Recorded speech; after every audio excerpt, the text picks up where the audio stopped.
follow-up, bakit po hindi kayo nag-propose ng mas mataas na budget? Bakit po virtually retained na lang?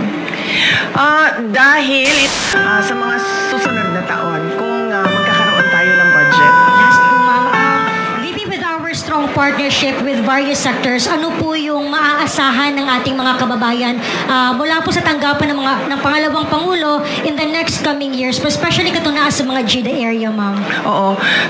Patuloy pa rin ang mga proyekto at programa ng Office of the Vice President.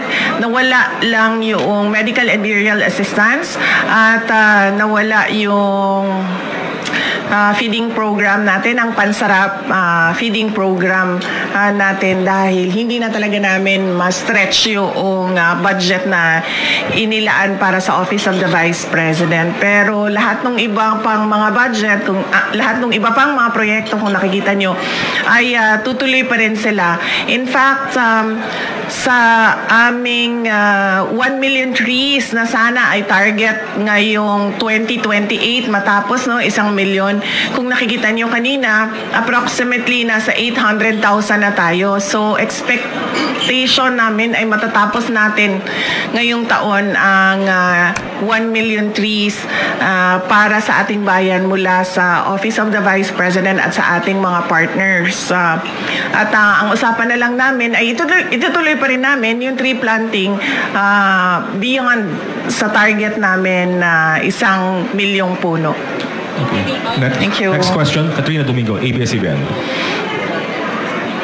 Good morning, VP. Good afternoon, VP. Ma'am, magkano po yung hihingi na budget ng OVP sa 2026? And ano po yung flagship programs considering na nawala na yung iba?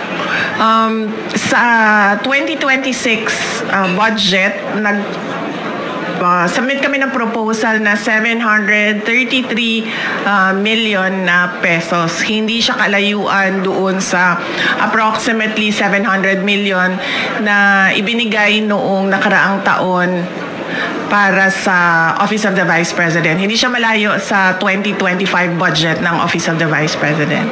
Ma'am, follow-up, bakit po hindi kayo nag-propose ng mas mataas na budget? Bakit po virtually retained na lang?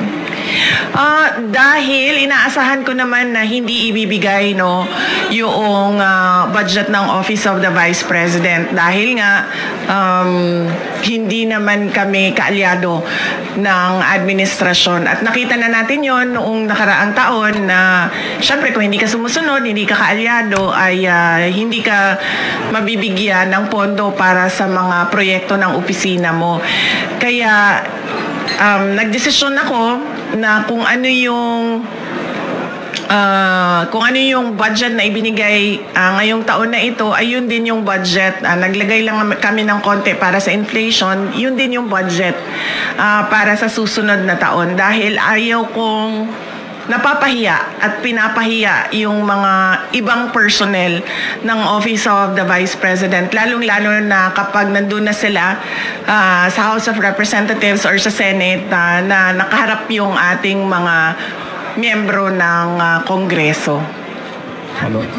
Last follow-up on this topic lang. Ma'am, haharap pa rin po ba kayo sa budget panel given na hindi naman po kayo nang hihingi ng additional funds for next year?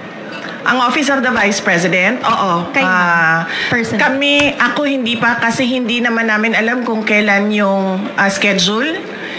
Wala pang ibinigay na schedule para sa Office of the Vice President sa mga hearings, no? So mahirap sumagot kapag hindi natin nakikita kung may conflict yung schedule. But definitely haharap yung Office of the Vice President sa pagsumite ng budget namin at